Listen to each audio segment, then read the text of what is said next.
No metrô, um homem se aproximou de mim e disse: "Você sabe que alguém está te seguindo? Isso é algum tipo de piada?" Tirei os fones de ouvido e encarei-o. Ele usava um moletom cinza com capuz e tinha olhos gentis por trás de óculos grossos. Lançou um olhar por cima do meu ombro e depois voltou a me encarar. "Não reaja e fique parada. Vou descrever a pessoa para você." Meu coração começou a disparar, mas mantive o rosto neutro.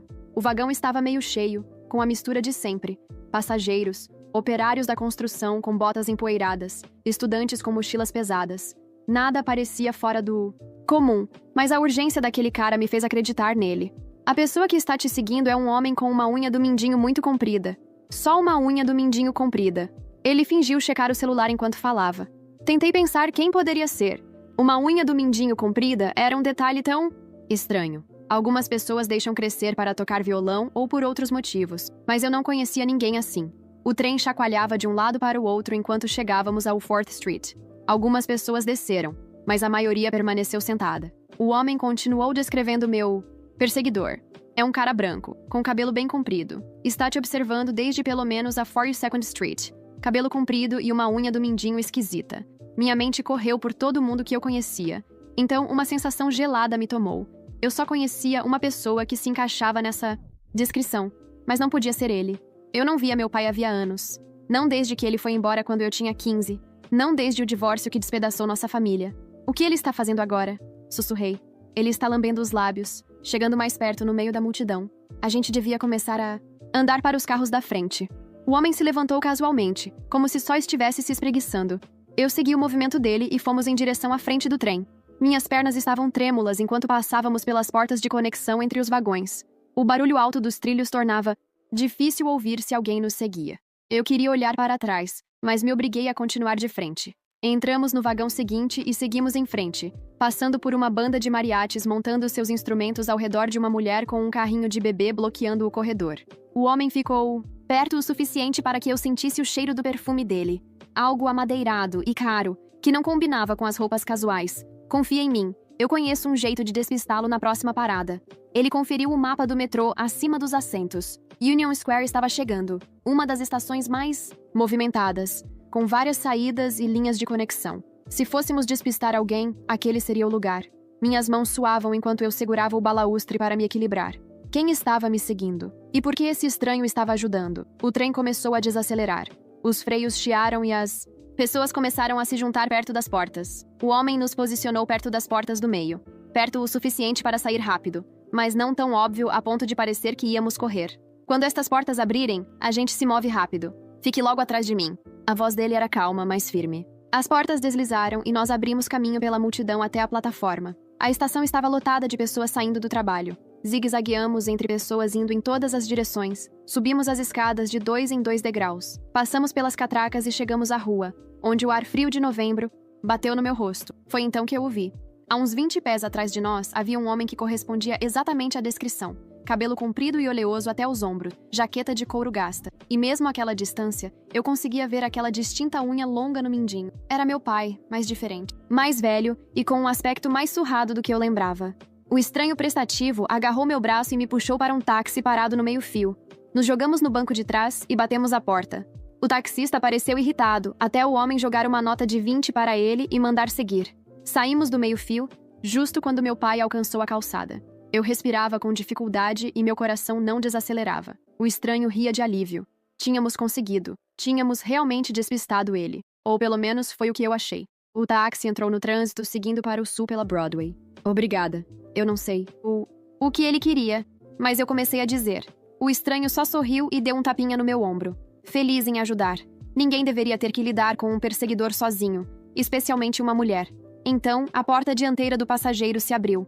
Meu sangue gelou quando meu pai deslizou para o banco, como se estivesse esperando por aquilo. Ele virou para trás com o mesmo sorriso sinistro da minha infância. Aquele que significava que vinha problema. Tirou a carteira e entregou uma nota de $100 novinha para o homem sentado ao meu lado. Valeu a ajuda. Funcionou perfeitamente. A nota de $100 ficou pairando no ar entre eles enquanto meu cérebro tentava processar o que estava acontecendo. Meu pai guardou a carteira de volta no bolso da jaqueta e se ajeitou no banco da frente, como se fôssemos sair numa viagem em família. O estranho ao meu lado embolsou o dinheiro sem olhar para mim. Minhas mãos começaram a tremer tanto que precisei apertar os joelhos para fazê-las parar.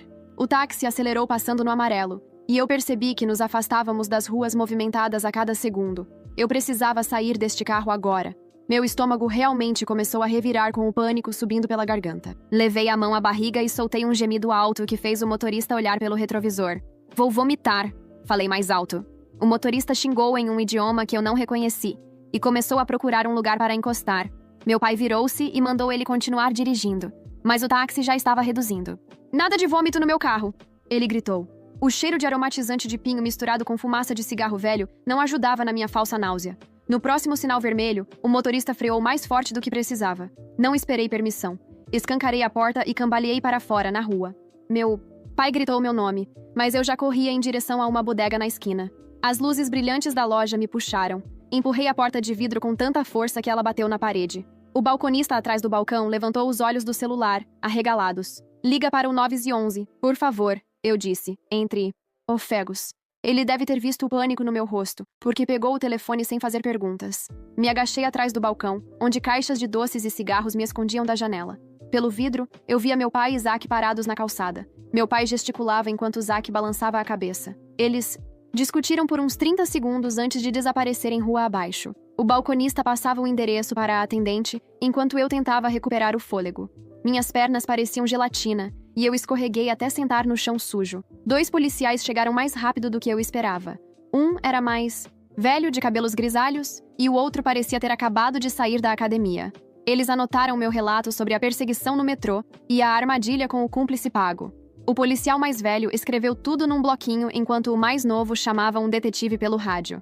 Eles me deram um número de ocorrência escrito no verso de um cartão de visitas e disseram que alguém entraria em contato em breve. O balconista veio até mim quando os policiais terminaram as perguntas. Apontou para uma câmera de segurança montada acima do caixa. Essa câmera pega a rua também, disse. Pode ter a placa do táxi, se você precisar.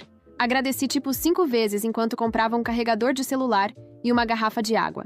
Meu telefone estava quase sem bateria por causa do dia, e eu precisava decidir para onde ir. O balconista não quis receber pela água, mas deixei o dinheiro no balcão assim mesmo. Andei várias quadras para o norte antes de sequer pensar em pegar outro táxi. Cada carro amarelo que passava fazia meu coração saltar. Quando finalmente acenei para um, dei um endereço a 2 quarteirões do meu apartamento de verdade. O motorista estava ouvindo o rádio falado e não tentou puxar conversa. Que era perfeito. Eu continuava virando para trás para ver se alguém nos seguia. Meu corpo inteiro permaneceu tenso a corrida toda. As ruas familiares do meu bairro deveriam ser reconfortantes, mas não eram. Paguei o motorista e caminhei os últimos 2 quarteirões até em casa, olhando por cima do ombro a cada poucos passos. Quando cheguei ao meu prédio, não entrei. Aquele pressentimento me dizia que meu pai podia saber onde eu morava. Peguei o celular e mandei mensagem para a Ken, perguntando se eu podia dormir na casa dela naquela noite. Ela respondeu na hora com o código da porta e disse que chegaria em 1 hora. A viagem de metrô até a casa da Kellen pareceu mais longa do que o normal. Cada pessoa que entrava me deixava nervosa. Quando finalmente cheguei ao apartamento dela, no Brooklyn, digitei o código e entrei. O lugar dela sempre cheirava a velas de baunilha e café. Sentei no sofá e esperei. Quando ela chegou, bastou olhar para o meu rosto para saber que algo ruim tinha acontecido. Ela fez chá para nós duas enquanto eu contava tudo. Como meu pai foi embora quando eu tinha 15, sem explicação. Como o divórcio destruiu minha mãe. Como eu não tinha notícias dele havia todos esses anos até hoje. Ela ouviu sem interromper enquanto eu explicava a perseguição no metrô e a armadilha elaborada. Isso é muito doentio, disse quando terminei. Estávamos sentadas no sofá, com o chá esfriando. Meu celular vibrou na mesa de centro. Número desconhecido. Meu estômago afundou quando li a mensagem. Precisamos conversar. Ainda sou seu pai. Tirei um print antes de bloquear o número. Minhas mãos voltaram a tremer. Ken pegou o telefone de mim e o colocou de lado. Você está segura aqui, ela disse. Mas eu não me sentia segura em lugar nenhum. Meu celular acendeu com uma notificação do Pause no Instagram e vi que era do Zack, o cara que ajudou a me prender no táxi. A mensagem era longa e cheia de desculpas, dizendo que ele não sabia que iria tão longe e que meu pai tinha oferecido $200 porque ele precisava do dinheiro do aluguel. Tirei um print antes de bloqueá-lo também, porque eu não queria ouvir as desculpas de quem aceitou dinheiro para ajudar a sequestrar alguém. Caitlin fez jantar para nós enquanto eu ficava no sofá mexendo nas configurações do telefone e deixando todas as opções de privacidade no nível mais alto. Naquela noite, mal consegui dormir no sofá dela e fiquei conferindo as trancas da porta toda vez que ouvia passos no corredor.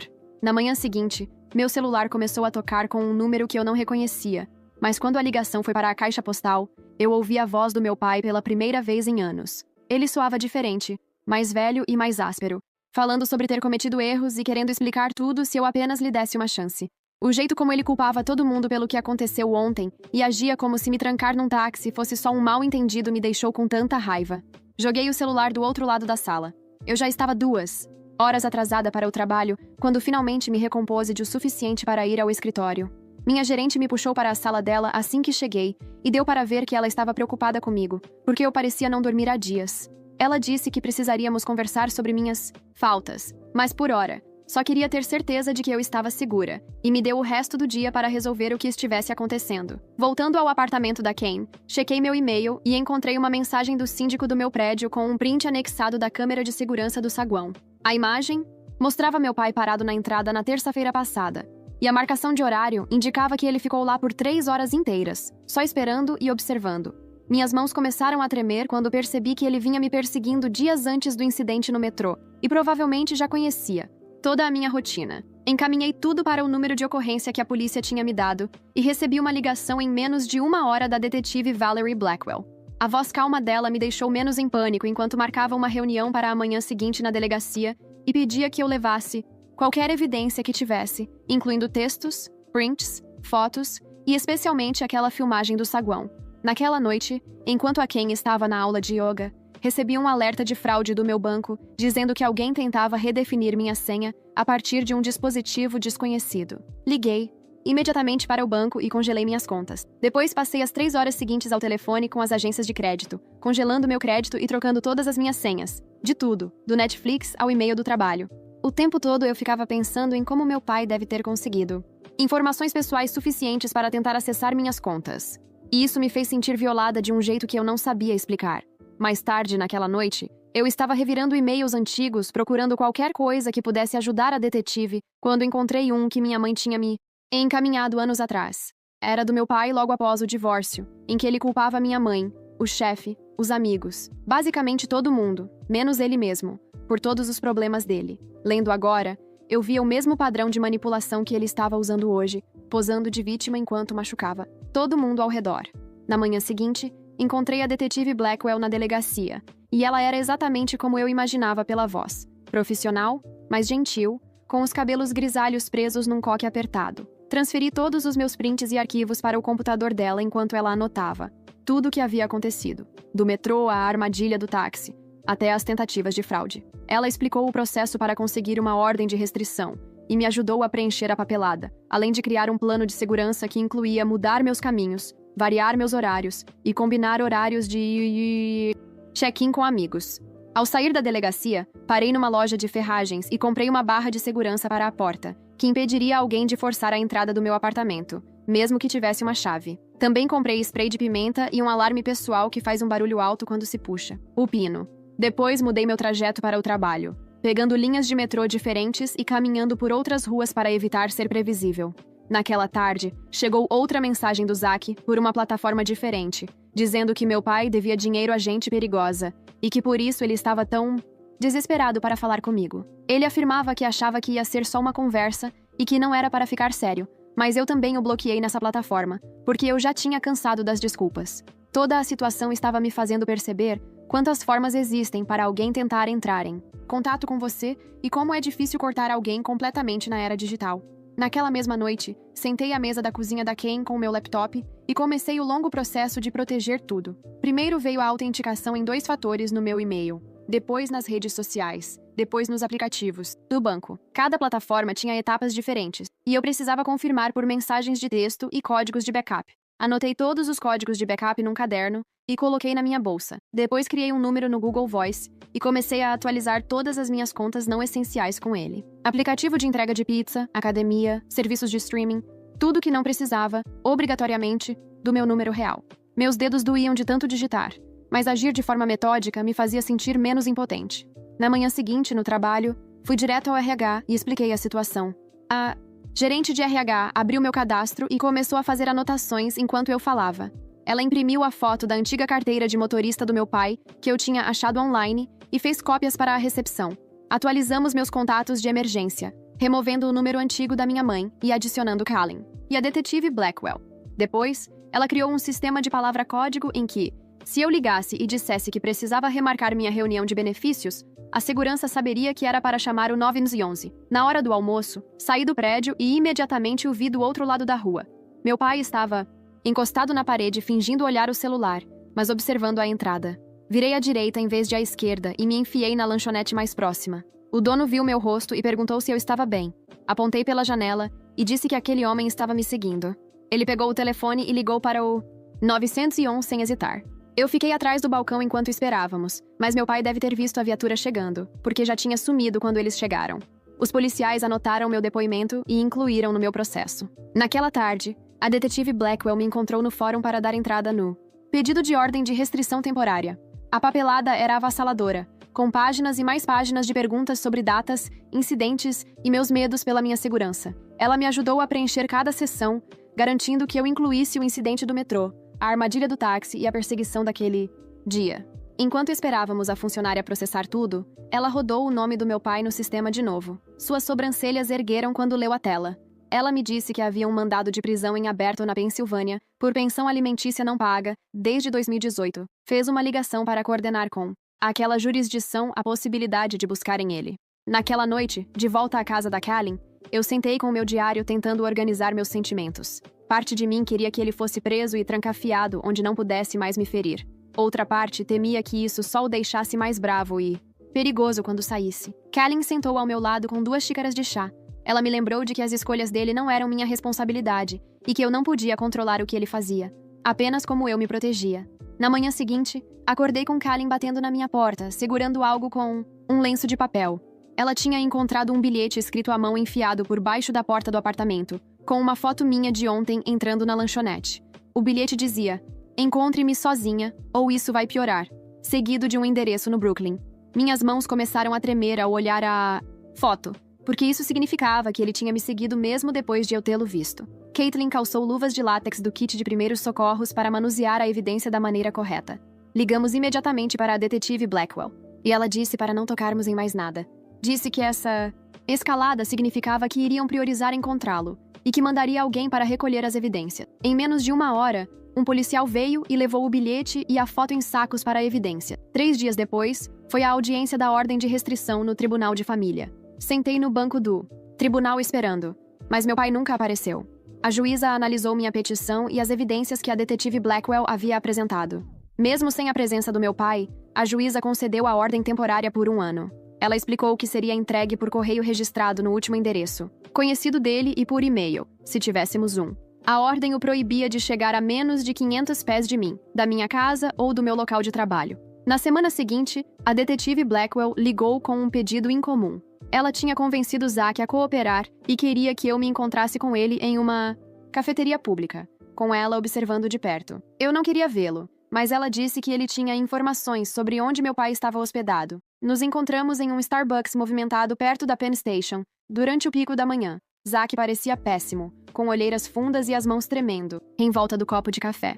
Ele disse que meu pai estava ficando em um crash pad, em Queens, com algumas pessoas que conheceu em um bar. Passou o endereço para a detetive Blackwell e disse que geralmente havia 3 ou 4 pessoas lá a qualquer hora.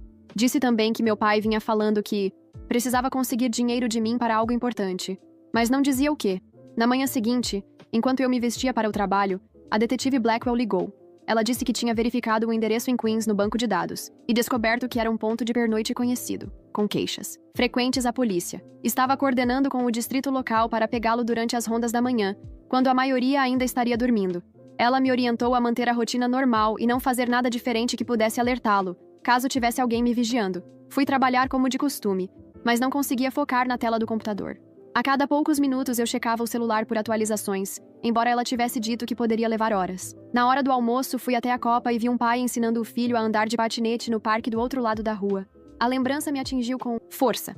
Eu, aos 12 anos, no nosso antigo bairro. Meu pai passou uma tarde inteira de sábado correndo atrás da minha bicicleta, segurando o banco. Foi tão paciente quando eu cambaleava e caía. Ele enfaixou o joelho ralado e me disse: "Todo mundo cai antes de aprender a voar." Aquela versão dele parecia uma pessoa completamente diferente do homem que me trancou naquele táxi. Depois do trabalho, parei na loja de ferragens e comprei um novo trinco de segurança, Deadbolt. Um daqueles alarmes de porta que ficam encaixados sob a maçaneta. e uma barra de segurança para a janela do meu quarto. O vendedor me ajudou a escolher coisas que realmente funcionassem, em vez das porcarias baratas que só parecem seguras. De volta ao meu apartamento, passei 2 horas instalando tudo, com as mãos tremendo na furadeira.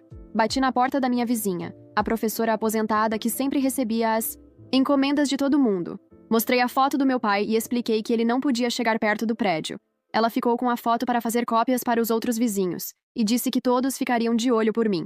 2 dias se passaram sem notícia da detetive Blackwell. Eu estava fazendo o jantar, quando o telefone finalmente tocou.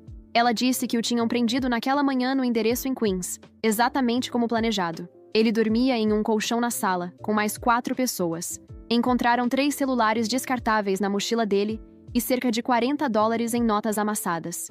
Ele não resistiu, mas ficou pedindo para ligarem para mim, o que obviamente não permitiram.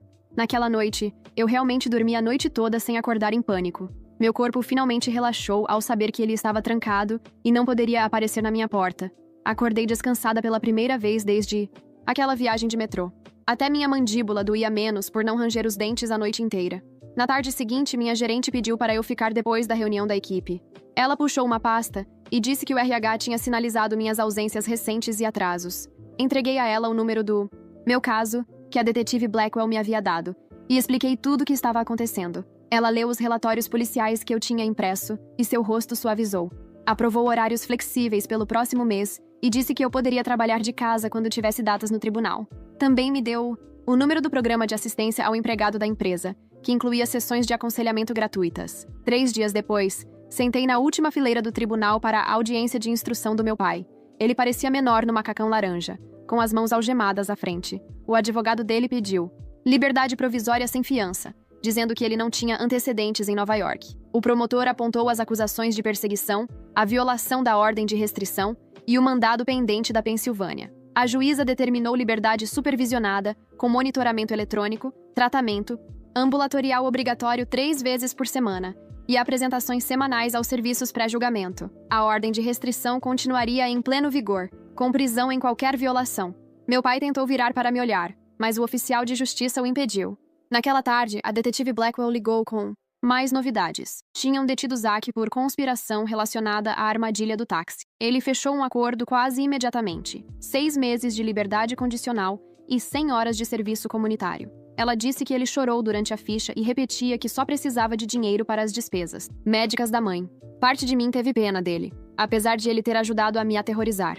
1 semana depois, chegou um envelope grosso no meu apartamento, com o endereço de devolução de um escritório de advocacia. Minhas mãos reconheceram a caligrafia do meu pai no envelope interno antes de o cérebro processar. Não abri. Coloquei tudo em um envelope novo e enviei diretamente para a detetive Blackwell. Ela decidiria se era evidência ou apenas mais manipulação. De qualquer forma, eu estava ficando melhor em não ceder às tentativas dele de me puxar de volta. A clínica comunitária tinha uma vaga na terça-feira seguinte no programa de trauma familiar.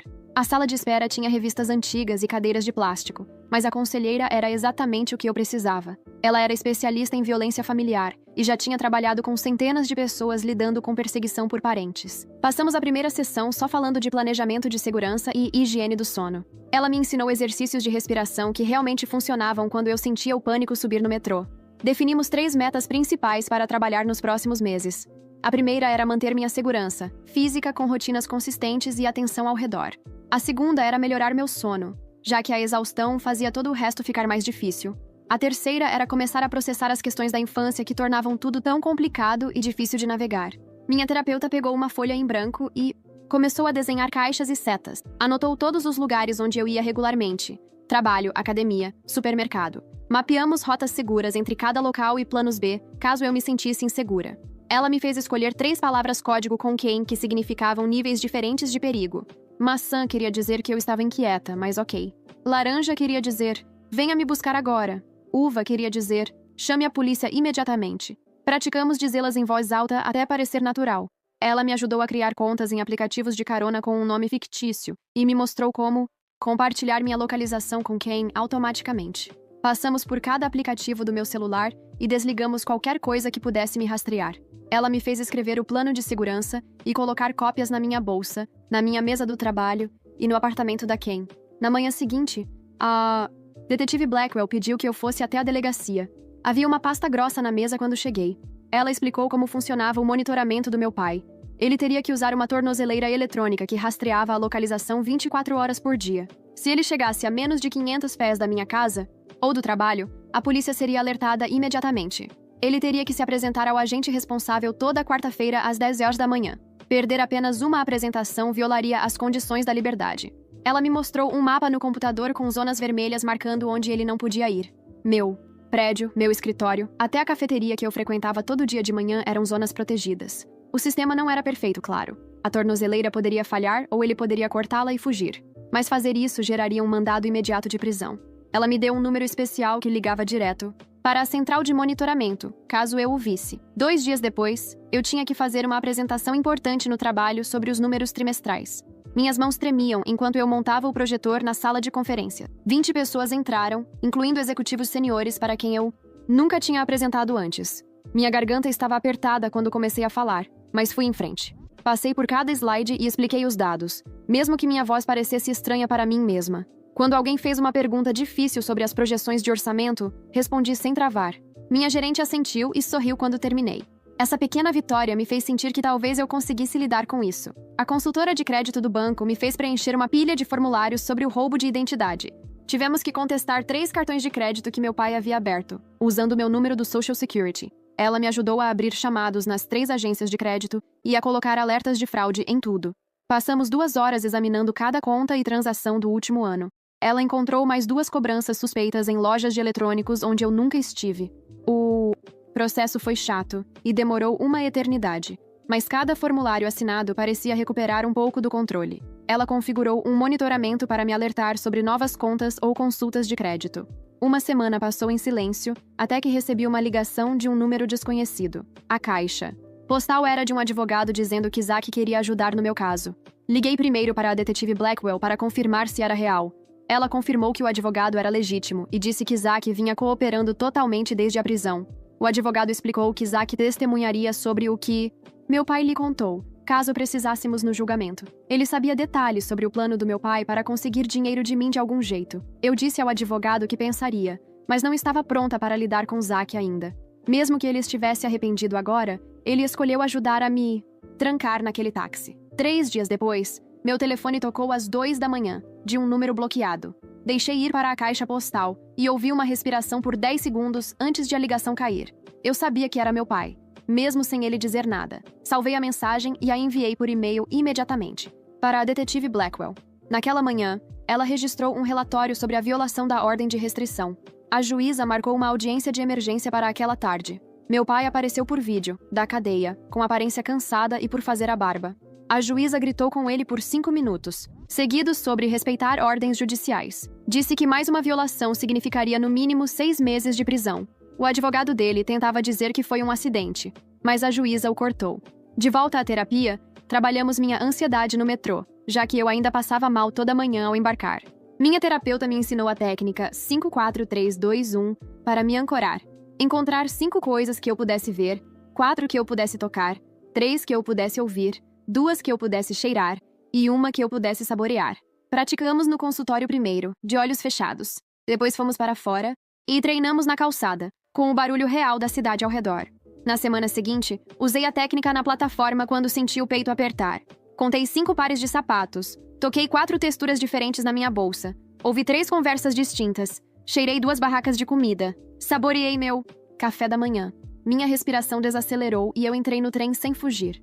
Ken e eu começamos nosso sistema de check-in diário naquela semana, usando as palavras-código que praticamos. Toda manhã, às 9 horas, ela mandava mensagem perguntando como estava minha fruta hoje. Eu respondia com maçã, laranja ou uva, dependendo de como me sentia. Toda noite, às 20 horas, fazíamos de novo. Numa quinta-feira, fiquei ocupada no trabalho e esqueci de responder a mensagem da manhã. 20 minutos depois, ela apareceu na recepção do meu escritório pedindo para me ver. A recepcionista me chamou, confusa, e eu corri, para encontrar a Kaylin pronta para chamar a polícia. Nós nos abraçamos, e eu pedi desculpa por assustá-la, mas no fundo, fiquei aliviada por o sistema funcionar.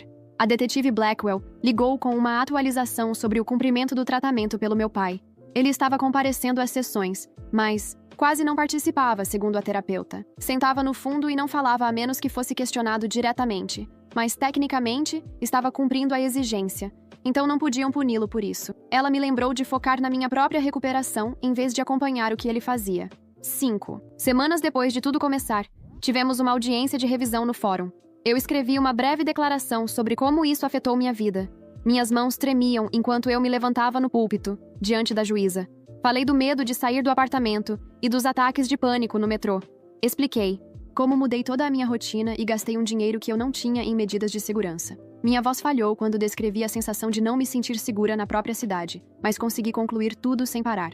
A juíza agradeceu minha coragem e disse que manteria todas as restrições por no mínimo mais 3 meses. Na manhã seguinte, minha gerente pediu que eu fosse à sala dela quando voltei do tribunal. Sentei diante da mesa dela esperando outra conversa sobre assiduidade, mas ela me surpreendeu deslizando um papel na minha direção. Era a aprovação de um horário flexível pelos próximos 3 meses, com opção de trabalhar de casa 2 vezes por semana. Ela disse que vinha observando como eu lidava com tudo, e ainda assim, entregava meus projetos no prazo. A empresa queria apoiar funcionários em crise pessoal, e minha qualidade de trabalho não tinha caído, apesar de tudo. Assinei os papéis e agradeci pela compreensão. Naquele fim de semana, peguei o metrô até o Prospect Park, onde meu pai me levava quando eu era pequena. Encontrei o banco perto do lago onde a gente alimentava os patos todo domingo, antes do divórcio. A tinta estava descascando agora, e alguém havia gravado iniciais na madeira. Sentei ali por 2 horas, observando famílias com seus filhos e deixando-me sentir toda a raiva e tristeza que eu vinha empurrando para baixo. Uma parte de mim ainda queria um pai diferente daquele que pagou alguém para me prender em um táxi. O pai que me ensinou a andar de bicicleta e fazia panquecas nos sábados de manhã. Mas aquela pessoa se foi. Ou talvez nunca tenha existido de verdade. Eu chorei pela primeira vez desde que tudo começou. Não por ele, mas pela menina que merecia melhor. Voltei ao metrô me sentindo de algum modo mais leve. As escolhas dele não eram culpa minha, e eu não precisava carregá-las mais. 2 meses depois daquela corrida de táxi, Ken me ajudou a empacotar meu estúdio para a mudança. Enrolamos pratos em jornal e etiquetamos caixas ouvindo música.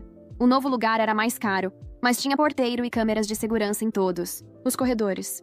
A janela do meu quarto dava para uma parede de tijolos em vez da rua, e isso, na verdade, me fazia sentir mais segura.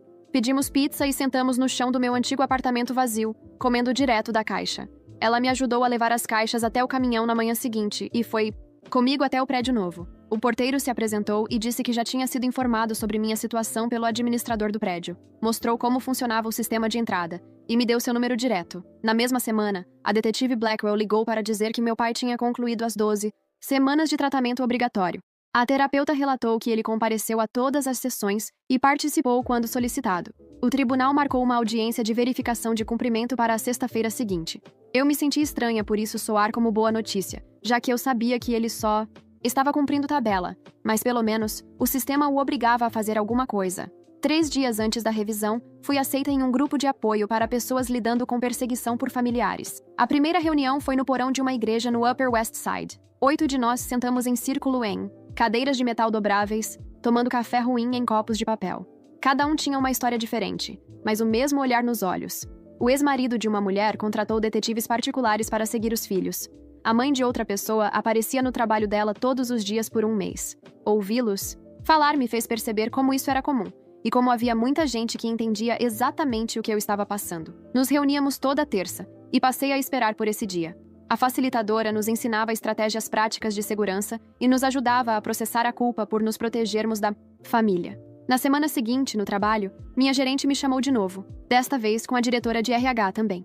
Elas me ofereceram uma promoção para analista sênior, com aumento de 20%. Minha gerente disse que me recomendou com base em como eu lidei profissionalmente com tudo, mantendo o desempenho. O dinheiro extra cobriria o novo apartamento e as medidas de segurança que eu tinha instalado. Aceitei na hora e comecei no novo cargo. Na segunda-feira seguinte, a promoção veio com uma sala privada em vez de um cubículo, o que significava que eu podia ver quem vinha pelo corredor.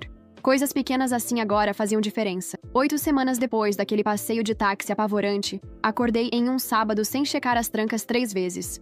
Fiz café e sentei na janela, vendo as pessoas passeando com seus cães. Meu celular estava silencioso havia dias, sem chamadas bloqueadas ou mensagens estranhas. A ordem de restrição ainda estava ativa e ficaria por meses, mas eu já não vivia minuto a minuto com medo. Kalin veio naquela tarde, e fomos à feira de agricultores como gente normal fazendo coisas normais. Comprei maçãs sem vasculhar cada rosto na multidão. Sentamos no parque, comendo pão e queijo frescos enquanto ela me atualizava sobre a vida amorosa. O grupo de apoio me ensinou a diferença entre ser cuidadosa e ser controlada pelo medo. Eu estava com certeza mais atenta ao meu entorno e tinha planos alternativos para tudo, mas também conseguia andar de metrô sem ataques de pânico e dormir a noite inteira. Os protocolos de segurança tinham virado rotina, e não desespero. Olhando para tudo o que aconteceu desde aquele dia no metrô, percebi o quanto mudei sem perceber. Obrigada por ficar por aqui e me acompanhar em tudo isso hoje. Faz a gente olhar as coisas de um jeito um pouco diferente, né? Vejo você no próximo vídeo. Deixa o like, isso ajuda mais do que você imagina.